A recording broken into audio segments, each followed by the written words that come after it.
شروع اللہ کے ببرکت نام سے جو اس جہاں کا پالنے والا اور رب ہے۔ درود پاک ہو حضرت محمد مصطفیٰ، آپ کے آل پاک، آپ کے جانثار انصار اور اصحاب پر۔ ناظرین کرام، آپ دیکھ رہے ہیں پرائم کینیڈا ٹی وی اور میں ہوں آپ کا میزبان سید حسنین نقوی۔ ناظرین کرام، آج ماہ مبارک رمضان کا 10واں روزہ ہے اور آج کا روزہ، آج کا جو دن جو منسوب تھا رحلت حضرت خدیجہ سلام اللہ علیہا سے، گزشتہ روز بھی ہماری گفتگو اسی موضوع پر ہو چکی ہے اور آج بھی ہم چاہیں گے کہ اسی موضوع پر گفتگو کریں گے۔ آج بھی ہمارے ساتھ اسی موضوع پر گفتگو کرنے کے لیے بہت ہی معزز مہمان جو تشریف فرما ہیں، جناب محترم امتیاز حسین ابراہیمی صاحب۔ السلام علیکم ورحمۃ اللہ وبرکاتہ۔ وعلیکم السلام ورحمۃ اللہ محترم، وبرکاتہ۔ امید کرتا ہوں آپ خیریت سے ہوں گے۔ جی اللہ کا شکر، انشاءاللہ آپ بھی خیریت سے ہوں گے۔ جی الحمدللہ، اور ہمارے ناظرین بھی انشاءاللہ خیر و عافیت سے ہوں گے۔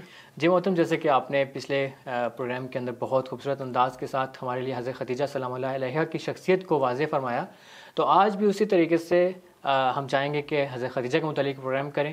تو سب سے پہلے جو سوال اٹھتا ہے کہ خود قرآن کے اندر، خود روایات کے اندر حضرت خدیجہ سلام اللہ علیہا کا کیا کردار بیان ہوا ہے؟ خوب، سب سے پہلے میں تمام ناظرین سے گزارش کروں گا کہ قرآن کی طرف توجہ کریں، اور کیونکہ یہ وہ ماہ ہے کہ جس میں قرآن مجید کو نازل کیا گیا ہے، آج ہم قرآن کو ہی دسترخوان اپنا قرار دیتے ہیں، کیونکہ قرآن کو دسترخوان کہا گیا ہے روایات میں کہ اس سے ہم استفادہ کریں۔ لیکن دسترخوان کی طرف آنے کی ایک شرط یہ ہوتی ہے کہ آپ پیٹ بھرے ہوئے سے نہ آئیں۔ بالکل۔ مثلا آپ نے اگر حسنین نے مجھے دعوت کی ہے تو میں یعنی خالی پیٹ جاؤں، جو انہوں نے انتظام کیا وہ کھا سکوں۔ خداوند تبارک تعالیٰ نے بھی انسانوں کے لیے دسترخوان بچھایا ہے ماہ رمضان میں، اور وہ ہے قرآن مجید۔ تو اگر مومنین اپنے ذہنوں سے، اپنے خیالات میں بہت کچھ لے کر قرآن کی طرف آئیں گے تو وہ کچھ بھی استفادہ نہیں کریں گے۔ ہم قرآن سے یہ آغاز کرتے ہیں کہ حضرت خدیجہ سلام اللہ علیہا کی شخصیت کو کھول سکیں۔ خداوند تبارک تعالیٰ نے قرآن میں کچھ عورتوں کی مثال پیش کی ہے، اور مثال کے لے کر آئے اور بتایا کہ کچھ دو عورتیں وہ بیان کی ہیں کہ جو رول ماڈل انسانوں کے لیے بن سکتی ہیں، اور دو اور عورتیں بیان کی ہیں کہ جو رول ماڈل نہیں بن سکتی۔ صحیح۔ ضرب اللہ مثلا للذین کفروا امرأۃ نوح و امرأۃ لوط کانتا تحت عبدین من عبادنا صالحین۔ خداوند تبارک تعالیٰ فرماتے ہیں کہ دو عورتیں تھیں، ایک نوح کی بیوی تھی اور ایک لوط کی بیوی تھی، جو ہمارے دو عبد صالح کے پاس تھی۔ صحیح۔ اب یہ دو خواتین ہیں اور بہترین اللہ تعالیٰ کے انبیاء کے پاس موجود ہیں، ان کی بیویاں تھیں۔ فخانتہما، ان دونوں نے خیانت کی، ان کے ساتھ وفادار نہیں رہیں، ان کے حکم کے اوپر نہیں چلیں۔ فلم یغنی عنہما من اللہ شیئا وقیل ادخلا النار، خدا نے کہا کہ یہ جہنم میں داخل ہوں گے، اس میں کوئی شک نہیں، کیونکہ انہوں نے اپنے انبیاء کا کہنا نہیں مانا اور جہنم میں جائیں گی۔ پھر خدا نے دو اپوزٹ شخصیت بتائے کہ ان کے بالکل مخالف دو خواتین اور ہیں، کہ جو ایک فرعون کی بیوی ہے جو فرعون کے پاس تھی، اور اس عورت نے کیا کیا، اپنے آپ کو پاکیزہ رکھا۔ اور دوسری عورت بتائی مریم بنت عمران، حضرت مریم، جو کہ آپ جانتے ہیں کہ حضرت عیسیٰ علیہ السلام کی والدہ پاک ہیں۔ اب قرآن کہتے ہیں کہ اگر ایک عورت ممکن ہے اچھے ترین انسان کے پاس ہو، پاکیزہ ترین انسان کے پاس ہو، اور وہ گمراہ ہو جائے، گمراہ ہونے کی وجہ کیا ہے؟ خود سرکشی ہے، اس کا کہنا نہ ماننا ہے، اس کی ہدایت پہ عمل نہ کرنا ہے۔ لیکن ایک عورت ہے فرعون کے پاس رہتی ہے، فرعون کی بیوی ہے، اور وہ کہتی ہے کہ خدایا مجھے اس جہنم سے نکال دے، صحیح، میں اس جہنم میں رہ رہی ہوں، مجھے اس سے نکال دے، مجھے تو۔ اور پھر اس کو شرف بھی دیا خدا نے، اس عورت کو کون سا شرف دیا؟ حضرت موسیٰ جیسے نبی کی تربیت کا شرف دیا۔ صحیح۔ آپ کو معلوم ہے کہ جب حضرت موسیٰ علیہ السلام کی زندگی کا واقعہ معلوم ہوگا آپ کو انشاءاللہ، اس میں کیا ہوتا ہے کہ جب فرعون نے کو معلوم ہوا کہ اب بنی اسرائیل میں سے ایک بچہ پیدا ہوگا جو میری حکومت کو گرا دے گا، بالکل، تو اس نے قتل عام شروع کروا دیا۔ تو اس وقت حضرت موسیٰ کی والدہ کو فکر ہوئی کہ میرا بیٹے کو بھی فرعون تو مار ڈالے گا۔ تو اس نے کیا کیا؟ اس نے خدا پہ توکل کیا، اور خدا نے الہام کیا کہ آپ اس کو بچے کو کیا کرو، اس کو دریا میں ڈال دو۔ جی، انہوں نے دریا میں ڈالا، خدا نے اس کو نجات دی، اور فرعون کے گھر میں تربیت یافتہ ہوا۔ سبحان، یعنی بعض اوقات فرعونوں کے گھر میں بچے پیدا ہوتے ہیں اور انہیں کی حکومتوں کو گرا دیتے ہیں۔ سبحان اللہ۔ اگر ایک بچے کے اندر اتنی پاکیزگی ہو، وہ چاہتا ہو۔ اب یہ عورت فرعون کی بیوی ہے، اس کو تربیت کرنے کے لیے حضرت موسیٰ علیہ السلام خدا نے عطا کر دیا، اور ادھر سے کس کو دیا؟ حضرت مریم اتنی پاکیزہ ہوتی ہے کہ حضرت عیسیٰ عطا ہو جاتا ہے. سبحان اللہ. اور ادھر سے 2 بیویاں ہیں، حالانکہ لوط اور نوح نبی ہیں. حضرت نوح پوری دنیا کو نجات دے کے کشتی میں سوار کر رہے ہیں، لیکن ان کی بیوی سوار نہیں ہو رہی، ان کا بچہ سوار نہیں ہو رہا. اسی طرح حضرت خدیجہ کو بھی دیکھیں تو فرعون کی زندگی دیکھ لیں اور اس وقت دور جاہلیت کی زندگی دیکھ لیں، اسی طرح سے تھی. یعنی فرعونیت تھی بت پرست تھے لوگ، لیکن حضرت خدیجہ اس وقت بت پرست نہیں تھی. یعنی قرآن توجہ دلوانا چاہتا ہے کہ مردوں اور عورتوں کے لیے رول ماڈل صرف مرد نہیں ہوتے، بالکل عورتیں بھی ہیں رول ماڈل. سبحان اللہ. اور قرآن نے کتنا اکرام دیا ہے. اب دیکھتے لوگ کہتے ہیں کہ اسلام نے عورت کو مقام نہیں دیا، اسلام نے عورت کو مقام نہیں دیا، اور اسلام نے عورت کو اہمیت نہیں دی. اب قرآن میں دیکھیں کس کا ذکر ہے؟ 2 عورتوں کو رول ماڈل کے طور پہ قرآن پیش کر رہا ہے، بالکل. اور کہہ رہا ہے کہ تم ان کی زندگیاں اپناؤ، ان جیسی بنو تو تم جو چاہو گی ہم تمہیں عطا کریں گے. سبحان اللہ. لیکن آج کے دور مغربی میڈیا یہ شو کرتا ہے کہ اسلام اصلاً عورت کی عزت و اکرام کا قائل نہیں. نہ، اسلام جتنی عزت و اکرام کا قائل اتنا کوئی قائل ہی نہیں ہے. آج مغربی معاشرے کے اندر اگر آپ اخبار پڑھتے ہوں گے، وہ جو وہاں رہتے ہیں وہ بھی جانتے ہیں کہ وہاں کے عورت کو کتنی اہمیت دی جاتی ہے. ایک ٹول کے طور پہ استعمال ہوتی ہے عورت. بالکل. کوئی چیز بھی بیچنی ہے عورت استعمال ہوتی ہے، حتیٰ سگریٹ بیچنی ہے تو اس کے لیے بھی عورت کو استعمال کیا جاتا ہے. لیکن اسلام کہتے ہیں نہ، عورت پردے میں رہے، عورت گھر میں رہے، عورت احترام دیتا ہے. اور پھر حضرت خدیجہ سلام اللہ علیہ، اور اب یہ بھی بات یہ کہتے ہیں کہ نہیں، عورت اسلام جو ہے عورت کو محدود کر رہا ہے. کہ وہ کس چیز میں محدود کرتا ہے؟ وہ اجتماعی فعالیت کرنے نہیں دیتا. اب دیکھیں ایک عورت اجتماعی حضرت خدیجہ فعالیت کرتی ہے تو خداوند تبارک تعالیٰ کے سلام بھی نازل ہوتے ہیں. سبحان اللہ. رسول خدا صلی اللہ علیہ وسلم جب معراج پہ گئے تو اس وقت حضرت جبرائیل علیہ السلام آیا رسول خدا کے پاس. رسول خدا نے کہا جبرائیل بتاؤ کیا چاہتے ہو؟ جبرائیل نے کہا صرف ایک چیز چاہتا ہوں، آپ میرا سلام اور خدا کا سلام خدیجہ تک پہنچا دیں. یعنی کتنی پاکیزہ عورت ہے، اور اس کو کیا کر رہا ہے؟ خداوند تبارک تعالیٰ خود سلام بھیج رہا ہے کہ میرا سلام پہنچاؤ. اب جب سلام پہنچایا گیا حضرت خدیجہ تک تو حضرت خدیجہ نے بھی بڑا بامعرفت جواب دیا کہ خدا خود سلام ہے، تمام سلام اسی کی طرف پلٹتے ہیں. اب اسلام اتنی اہمیت دے رہے، اور اجتماعی فعالیت کی ہے نا حضرت خدیجہ نے، کہ اسلام کو آگے لے کے گئی ہیں، اور رسول خدا کی روایت بھی ہے. اب ایک روایت ہے رسول خدا کی، اب اس عورت نے اجتماعی فعالیت انجام دی، معاشرے کے اندر آئی، سب کچھ کیا، اور رسول خدا فرماتے ہیں ما قام الدین ہو، دین کی استقامت نہیں ہوئی، ولا استقام الدین ہو، اور دین نے استقامت نہیں کی الا بسیف علی و مال خدیجہ. سبحان. یعنی 2 چیزوں نے اسلام کو برقرار کیا، اور 2 چیزوں نے اسلام کو استقامت دی. ایک علی کی تلوار تھی اور دوسرا مال خدیجہ تھا. یعنی حضرت خدیجہ کے مال کو اتنی اہمیت دی گئی ہے. بالکل. اور یہ معاشرے نے اب دیکھیں، روایات میں دیکھیں، حتیٰ امام علیہ السلام کی روایت بھی ہے عورت کے بارے میں کہ عورت کیا ہے؟ المرأۃ ریحانۃ، عورت پھول ہے. یعنی عورت کو پھول کون دے رہا ہے؟ اسلام کہہ رہا ہے نا.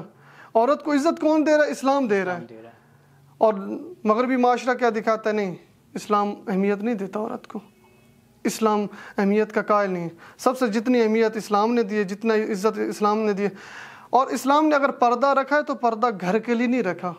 صحیح. یہاں ایک فلسفہ حجاب بھی سنتے جائیں، آپ توجہ کیجیے گا کہ مثلا اگر حضرت خدیجہ کو کہا گیا نا کہ وہ حجاب میں عفاف میں لشدت عفاف یا شدت عفاف تھا ان کے اندر، تو اس کا مطلب یہ نہیں کہ وہ گھر میں بیٹھی رہتی تھی. یا حضرت فاطمہ الزہرا سلام اللہ علیہ گھر میں بیٹھی رہتی تھی، اس کا مطلب یہ نہیں. حجاب کا فلسفہ اسی لیے ہے کہ عورت معاشرے میں آئے، ورنہ گھر میں تو حجاب کرنے کی ضرورت ہی نہیں. بالکل. کسی عورت کو یہ نہیں کہا گیا اپنے شوہر کے سامنے حجاب کرو، کسی عورت کو نہیں کہا گیا اپنے بھائی کے سامنے حجاب کرو. کہ کہاں کرنے کا کہا گیا ہے؟ حجاب اسی لیے ہے کہ عورت معاشرے میں آئے، فعالیت کرے، خود کو بھی محفوظ رکھے. اور اس کے اندر کیا ہے فلسفہ کہ جب یہ حجاب میں آئے گی تو عورت کی طرف انسانوں کی نگاہ رکھے، عورت کو ایک ٹول کے طور پہ نہ دیکھے. بالکل. اب مغربی معاشرہ دیکھیں، عورت کو کہتے ہیں باہر لے آؤ، دکانوں پہ لے آؤ، فیکٹریوں میں لے آؤ، وہاں لے آؤ. کیوں رکھتا ہے؟ تاکہ مرد جاذب ہوں اس کی طرف. بالکل. مرد اس کی طرف دیکھیں. لیکن دین کہتا ہے نہیں، مرد اس کی طرف صرف انسانی نگاہ سے دیکھے گا اور یہ فعالیت کرے گی معاشرے میں. اس کے لیے کیا کرے؟ اس کے لیے حجاب میں آئے، پروٹیکشن میں آئے. پروٹیکشن یعنی حجاب اس کی پروٹیکشن ہے. جیسے آپ بعض اوقات ہم باہر جاتے ہیں، ہمیں پتہ ہے ہمارے دشمنان ہیں بہت زیادہ، تو ہم کیا کرتے ہیں؟ بہت ہی محفوظ طریقے سے جاتے ہیں.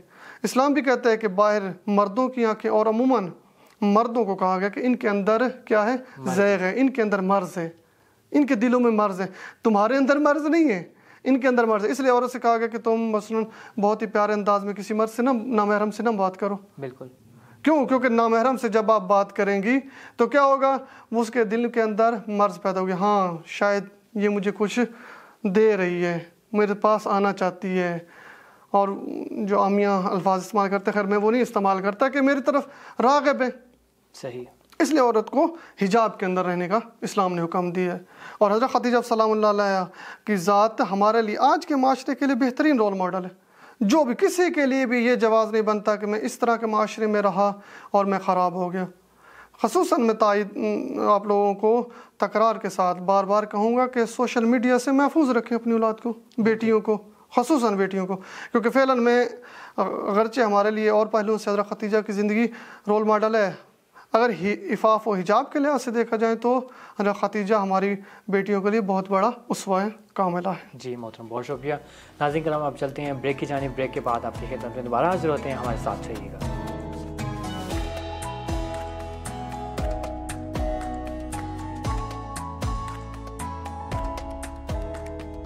ناظرین کرام، وقفے کے بعد ایک بار پھر خوش آمدید درس ہے۔ جیسے کہ ہماری بہت خوبصورت گفتگو جاری ہے، اب ہم چلتے ہیں اپنے اگلے سوال کی جانب۔ جی محترم، ساتھ ساتھ یہ بتانا چاہیے کہ کس طریقے سے حضرت خدیجہ ہماری آج کی خواتین کے لیے رول ماڈل بن سکتی ہیں؟ خوب کچھ چیزیں انشاءاللہ آپ کے گوش گزار کرنا ضروری ہیں، بیان کرنا ضروری ہے۔ وہ یہ کہ کچھ انسان کے اندر اپنے کمالات ہوتے ہیں جس کی وجہ سے انسان دوسروں سے برتر ہوتا ہے۔ صحیح۔ روایات میں امام صادق علیہ السلام سے روایت ہے کہ ثلاث و خصال من رزقها کان کاملا، اگر انسان کے اندر 3 چیزیں پائی جاتی ہیں تو وہ کامل انسان ہے۔ بالکل۔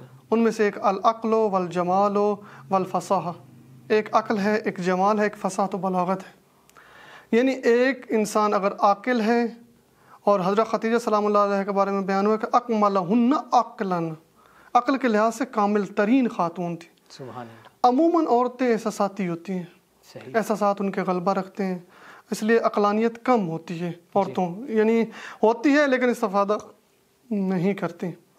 اور پھر افرس الناس بھی تھی حضرت خدیجہ، یعنی اگر ان کی زندگی کا مطالعہ کیا جائے، اور باقاعدہ اہل سنت کی کتابوں میں ذکر ہے اور یہ تعبیرات موجود ہیں کہ ان کو فراست بھی بے درجہ اولا موجود تھی۔ یہ انسان کی ذات کے اندر ہے۔ ہم اپنے بچوں کی تربیت اس طرح کریں کہ وہ عقلانیت ان کی زندگیوں کے اندر موجود ہو، یعنی منطق رکھتے ہوں، اور بولنے میں، کردار میں، عمل میں، حتیٰ اپنے جو بھی کام کر رہے ہیں وہ بھی عقلانی طریقے سے ہوں۔ صحیح۔ اور اس کے علاوہ جمال ہے، جمال عورت کے اندر بھی ہونا چاہیے، انسان کے اندر بھی۔ جمال اب صرف یہ نہیں ہے کہ انسان خوبصورت ہو ظاہری طور پہ یا اچھا لباس پہنتا ہو، صرف نہیں، جمال انسان کی ذات کے اندر ہے، یعنی اچھے خصائل رکھتا ہے، جب اس سے لوگ ملتے ہیں تو خوش ہوتے ہیں۔ صحیح۔ یہاں پہ میں تھوڑا سا بیان کرتا جاؤں کہ عورتوں کو نہیں کہا گیا کہ وہ نامحرموں سے اچھے طریقے سے ملاقات کریں، لیکن ابھی مغربی میڈیا کیا کہتے ہیں کہ نہیں، آپ اگر اپنے جو کسٹمرز ہیں ان کو اپنے پاس بلانا ہے تو ان کے ساتھ اچھے طریقے سے برتاؤ کرنا پڑے گا، بڑے پیارے انداز میں مسکرا کر اور اپنے آپ کو پیش کر کے ان کو اپنی طرف راغب کیا جاتا ہے۔ لیکن اسلام کہتے ہیں نہیں، تم یہ سب کچھ اپنے شوہر کے لیے رکھو۔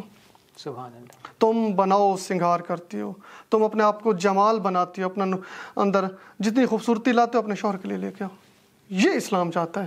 اور پھر اس کے بعد کیا، فصاحت ہونی چاہیے، یعنی عورت اپنا بیان سب سے اچھے طریقے سے بیان کر سکے، مرد اپنا بیان اچھے طریقے سے کر سکے، جو اس کی ذات کے اندر موجود ہیں اچھائیاں وہ سب کے سامنے لا سکے، یہ ضروری ہے۔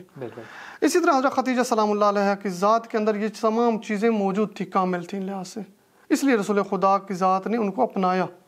اور جب رسول خدا صلی اللہ علیہ وآلہ وسلم کو اپنا رہی تھی تو بتایا، اے رسول خدا یبن میں آپ سے اس لیے شادی نہیں کر رہی کہ آپ یعنی رسول بنیں گے یا اس طرح کے، نہیں، آپ کا اخلاق بہت عالی ہے۔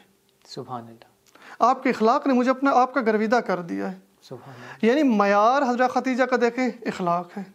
اب ہم اپنی زندگیاں دیکھیں، ہم جب اپنی بچیوں کے لیے رشتہ دیکھنے جاتے تو معیار کیا رکھتے ہیں؟ ہم معمولاً معیار یہ رکھتے ہیں کہ مال ہو، پیسہ ہو، یہ چیزیں ہوں، اور معمولاً، اور خدا نے بھی کہا ہے کہ جو ان چیزوں کو دیکھتے ہوئے کسی کے لیے رشتہ لینے جائے گا وہ ہمیشہ خسارے میں جائے گا۔ بالکل۔ ہماری زندگیوں کا معیار کیا ہے، رشتوں کا معیار کیا ہے؟ اگر افمن اسس بنیانہ علی التقوی، اگر تم نے بنیاد تقوی کی رکھی تو یہ بنیاد بہت عظیم ہے۔ یہ عمارت کبھی بھی نہیں گرے گی۔ اس طرح اگر آپ نے خاندان کی بنیاد رکھنی ہے، مثلا ایک بلڈنگ بنا رہے ہیں تو آپ ہمیشہ ایک اچھا انجینئر بلائیں گے جو بہترین طریقے سے آپ کی بلڈنگ کو کھڑا کر سکے۔ جی، خاندان کی بھی تو بنیاد رکھنی ہے۔ ایک معاشرے کو اپنے بچے فراہم کرنے تو معاشرہ کیسا ہونا چاہیے، بنانا چاہتے ہیں؟ معاشرہ اگر پاکیزہ بنانا چاہتے ہیں تو معیار بھی پاکیزہ والے لے آؤ نا، پاکیزگی والے۔ ان میں سے سب سے پہلا معیار کیا ہے؟ آپ اس کے اخلاق دیکھیں بچے کو۔ جس جوان سے بھی شادی کرنا چاہ رہے ہیں اپنی بیٹی کی، عورت آپ بیٹے کی شادی کرنا چاہتے ہیں تو عورت کو دیکھنا چاہتے ہیں، اور جوان عموماً جاتے ہیں تو دیکھتے ہیں کہ لڑکی خوبصورت کتنی ہے، پیاری کتنی لگتی ہے، میرے ساتھ معاشرے میں چل کہاں تک سکتی ہے۔ یہ نہ دیکھیں، یہ دیکھیں کہ اس کے اندر حیا کتنی ہے۔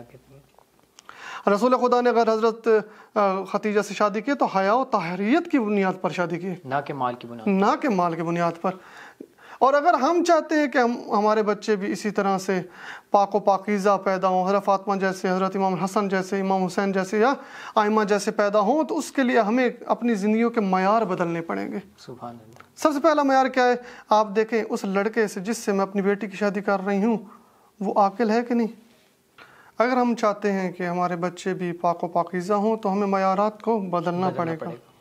اسلامی معیارات اسی لیے ہیں، اسلام اس لیے آیا ہے کہ ہماری زندگی کو بدلے۔ میں نے آپ کو شروع میں بھی کہا تھا کہ اگر ہم بھرے پیٹ کے ساتھ سفرے پہ جائیں گے یا دسترخوان پہ جاتے ہیں تو ہمیں کچھ بھی نصیب نہیں ہوگا، ہم نہیں کھا سکیں گے بہترین غذا ہمارے سامنے پیش ہو۔ آج ہماری عقلیں، آج ہمارے دل بھرے ہوئے مختلف چیزوں سے۔ ہمارے مرحوم اللہ صدرہ بیان کرتے تھے، وہ کہتے تھے کہ دل وہ ہے کہ جس کے اندر خدا بستا ہو۔ صحیح۔ اگر دل کے اندر مال کی محبت ہو اور مختلف چیزوں، گاڑیوں کی محبت ہو، اگر گاڑیوں کی محبت ہے تو وہ شو روم ہے، وہ دل نہیں ہے۔ دل اسی کو کہتے ہیں کہ جس کے اندر خدا کی محبت ہو۔ القلب حرم اللہ فلا تسکن حرم اللہ لغیر اللہ۔ قلب خدا کا ہے، یہ مال خدا ہے۔ جب خدا کا مال ہے تو اس کے اندر صرف خدا ہی آنا چاہیے۔ زندگیاں، یہ نفس، یہ انسان کو جو خدا نے عطا کی ہے، یہ سب کچھ خدا کے دیے ہوئے ہیں، تو ان زندگیوں میں بھی تو خدا آنا چاہیے نا۔ بالکل۔ لیکن ہم نے کیا کہ خدا کو نکال دیا ہے، خدا کے معیارات کو نکال دیے، اپنے معیار لے آئے ہیں، پھر ہم پریشان بھی ہیں، زندگی ہماری خراب بھی ہو گئی۔ اب حضرت خدیجہ سلام اللہ علیہ کی زندگی دیکھیں، رسول خدا نے اس لیے حضرت خدیجہ کو اپنایا کیونکہ عاقلہ تھی، اور حضرت خدیجہ نے بھی اس لیے اپنایا کیونکہ عاقل تھے انسان۔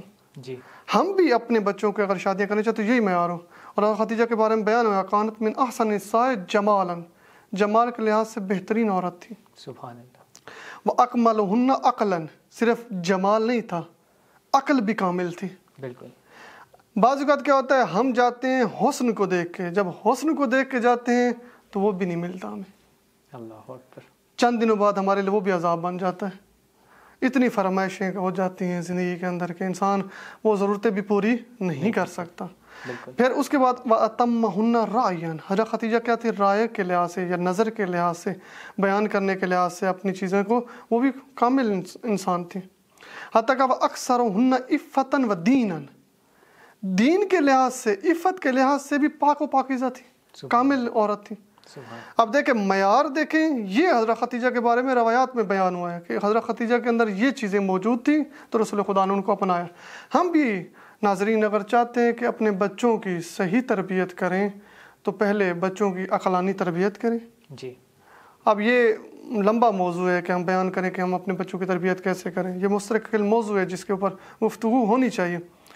اور اگر چاہتے ہیں معاشرہ بھی صاف ستھرا ہو، پاک و پاکیزہ ہو، تو یہ معیارات اسلامیہ لے کے چلیں، تربیت عقلانی کرے تو انشاءاللہ بچے بھی عقلانی ہی پیدا ہوں گے۔ جی محترم، بہت شکریہ۔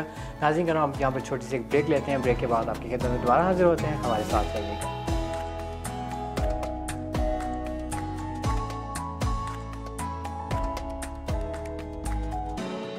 ناظرین، وقفے کے بعد ایک بار پھر خوش آمدید درز ہے۔ جیسے کہ ہماری بہت خوبصورت گفتگو ہو چکی ہے حضرت خدیجہ کے متعلق، اب ہم چلتے ہیں اپنے اگلے اور آخری سوال کی جانب۔ جی محترم، جیسے کہ آپ نے بہت خوبصورت گفتگو فرمائی، ابھی یہ بھی بتاتے چلیے کہ خود رسول اللہ صلی اللہ علیہ وآلہ وسلم کی نگاہ میں حضرت خدیجہ کا کیا مقام تھا اور کیا مرتبت تھی؟ خوب، اس کو اگر ہم چاہتے ہیں بیان کرنا تو ہم ایک روایت یہاں بیان کر سکتے ہیں حضرت خدیجہ سلام اللہ علیہ کے بارے میں کہ وہ رسول اللہ خدا کے ساتھ کس طرح رہتی تھی۔ صحیح بیان ہوتا ہے کہ وَخَا كَانَتْ خَدِیجَةُ وَزِیرَةَ صِدْقٍ، یعنی رسول خدا کی بہترین وزیر تھی، مشاور تھی حضرت خدیجہ سلام اللہ۔ اور وہ کہا وَقَانَ رسول اللہ يَسْكُنُ إِلَيْهَا، حضرت خدیجہ رسول اللہ جو تھے حضرت خدیجہ سے سکون حاصل کرتے تھے. سبحان اللہ. اگر آپ شادی کا ایک مقصد دیکھیں قرآن کے اندر جو خداوند تبارک تعالیٰ نے بیان کیا ہے وہ کیا ہے؟ تسکنوا الیہ، تم کیا کرو ان کے ذریعے سے سکون حاصل کرو. ہم اگر رسول خدا کی ذات کو دیکھیں کہ سکون کہاں سے لیتے تھے؟ حضرت خدیجہ سے لیتے تھے. مرد عموماً باہر کاموں پہ جاتے ہیں، کام کر کے آتے ہیں، مختلف ٹینشنوں کے اندر ہوتے ہیں. مثلا اگر جاب کرتا ہے تو وہاں سے اس کو بہت ساری مشکلات پیش آتی ہیں. جب گھر آئے تو اس کو سکون ملے. صحیح.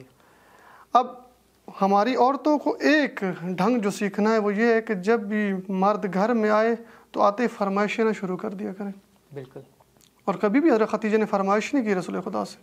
حتیٰ جب حضرت خدیجہ کی رحلت ہو رہی تھی تو وہ چاہتی تھی کہ رسول کی کوئی لباس ایسا ہو جو مجھے ملے، میں قبر میں لے کے ساتھ جاؤں، میرے کفن میں یہ ہو. حضرت خدیجہ نے خود فرمائش نہیں کی. اسی طرح ہمیں امام علی علیہ السلام کی زندگی میں ملتا ہے. تو حضرت خدیجہ نے کیا کیا؟ حضرت خدیجہ نے حضرت فاطمہ الزہرا سے کہا بیٹی اپنے بابا کے پاس جاؤ اور اس سے کہو کہ اپنا جب میں وفات پا جاؤں تو اپنا ایک لباس جو ہے میرے کفن میں ضرور رکھنا، کیونکہ میں قبر سے بہت ڈرتی ہوں، قبر کے عذاب سے ڈرتی ہوں. حالانکہ حضرت خدیجہ کو رسول خدا صلی اللہ علیہ وآلہ وسلم نے باقاعدہ بتایا، بہشت کی خبر دی کہ آپ بہشتی ہیں، لیکن پھر بھی خدا سے خوف ہے کہ شاید مجھے قبر کے اندر عذاب نہ ہو. فرمائش کر رہی ہیں لیکن کس کے ذریعے کر رہی ہیں؟ بیٹی کے ذریعے. بیٹی سے کہتی ہیں کہ جائیں اپنے بابا سے کہیں کہ یہ کریں. رسول خدا کو جب حضرت فاطمہ نے یہ آ کے بتایا رسول خدا کی آنکھوں میں آنسو جاری ہو گئے. اب عورتیں کیا کرتی ہیں؟ جب گھر میں آتا ہے ایک مرد تو اسی طرح فرمائش کرنا شروع کر دیتے ہیں. حضرت امام علیہ السلام بیان کرتے ہیں کہ فاطمہ الزہرا نے کبھی مجھ سے کوئی فرمائش نہیں کی. اللہ اکبر. کبھی بھی. ہاں صرف ایک فرمائش کی تھی، کہا کہ اے علی جب میں جا رہی ہوں تو میں نے سنا ہے حبشہ کے اندر لوگ جو ہیں اپنے مردوں کو کیسے دفن کرتے ہیں؟ ایک باکس بناتے ہیں اس کے اندر دفن کرتے ہیں. اب حضرت فاطمہ الزہرا کس کی بیٹی ہیں؟ خدیجۃ الکبریٰ کی بیٹی. سبحان اللہ. جو اتنی پاکیزہ ہیں، کہتی ہیں کہ میرے مرنے کے بعد بھی میرا چہرہ نامحرم نہ دیکھیں، اللہ مجھے چھپا کے لے جایا جائے. آج کی عورت کیا کرتی ہے؟ آج کی عورت کہتی ہے کہ سب کے سامنے آنا فخر ہے، لیکن حضرت فاطمہ الزہرا کہتی ہے نہیں، جب میں جاؤں اس دنیا سے تو اس طرح سے جاؤں کہ مجھے کوئی دیکھ نہ سکے. حتیٰ میرے پاس باقاعدہ تاریخ میں بھی ذکر ہو کہ جب رسول خدا ایک اندھے کو اپنے ساتھ گھر میں لے آئے حضرت فاطمہ الزہرا کے، تو حضرت فاطمہ الزہرا اٹھ کے اندر چلی گئی. اب رسول خدا تو جانتے تھے میری بیٹی کیوں گئی ہیں، مسلمانوں کو بتانا تھا. پوچھا بیٹی یہ تو اندھا ہے. کہا بابا یہ اندھا ہے، میں تو اندھی نہیں ہوں. یعنی اس طرح سے پاکیزہ رکھا اپنے آپ کو. کس نے؟ آخر حضرت خدیجہ کا دودھ پیا ہے، پاک و پاکیزہ عورت کا دودھ پیا ہے تو ایسے ہی بچیاں پیدا ہوتی ہیں فاطمہ جیسی. اب جب ہماری مائیں بہنیں جو ہیں ان کی جب شادیاں ہو جاتی ہیں تو کم از کم ایک ادب کا خیال رکھیں.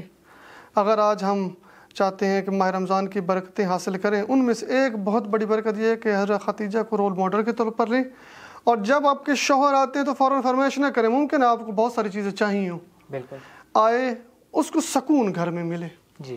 بعض خواتین شکایت بھی کرتی ہیں کہ ہمارے گھر شوہر جو ہیں وہ گھروں میں نہیں آتے، ہمیں وقت نہیں دیتے. اس کی ایک وجہ، سب سے بڑی وجہ یہ ہے کہ وہ اپنے شوہروں کو وقت نہیں دیتی، اور آتے ہی فرمائش نہ کرے، سکون دیں، جی، احترام دیں اس کو. یہ جو عموماً مشکل پیش آتی ہے وہ یہ ہے کہ میاں بیوی ایک دوسرے کے احترام کے قائل نہیں رہتے. جی. ہم احترام ایک دوسرے کا رکھیں اگر ہم چاہتے ہیں کہ ہمارا معاشرہ اسی طرح سے پاک و پاکیزہ رہے. جی. اور ہمارے گھروں میں سکون آئے. اب حضرت خدیجہ کیا کرتی تھی؟ وقان رسول اللہ یسکن الیہا، رسول اللہ اسے سکون حاصل کرتے تھے. میاں بیوی ایک دوسرے سے سکون لیں، لذت لیں، حتیٰ آپ بڑھاپے تک ایک دوسرے سے سکون لیں. ہیں ہمارے پاس ایسی زندگیاں ہیں. ہمارے یہاں پر بزرگان ہیں جنہوں نے حتیٰ وفات پا گئی تھی، 90 سال کی عمر میں خود ہیں، ان کی بیویاں وفات پاتی ہیں، اس وقت بھی گریہ وزاری کرتے ہیں. حتیٰ ہمارے بہت بڑے علماء ہیں، مثلا علامہ طباطبائی جنہوں نے تفسیر المیزان لکھی، انہوں نے کہا کہ اگر میری بیوی نہ ہوتی تو میں یہ تفسیر نہ لکھ سکتا. یہ وہ تفسیر ہے کہ جب انہوں نے لکھی تو شیعہ سنی علماء نے کہا کہ اب اس سے بہتر قرآن کی تفسیر نہیں لکھی جا سکتی. جی.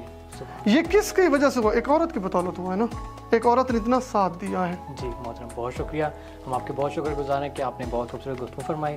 ناظرین کرام، اب یہاں پر ہمارے پروگرام کا وقت تمام ہوا جاتا ہے. اگلے پروگرام تک کے لیے اجازت دیجیے. خدا حافظ. اللہ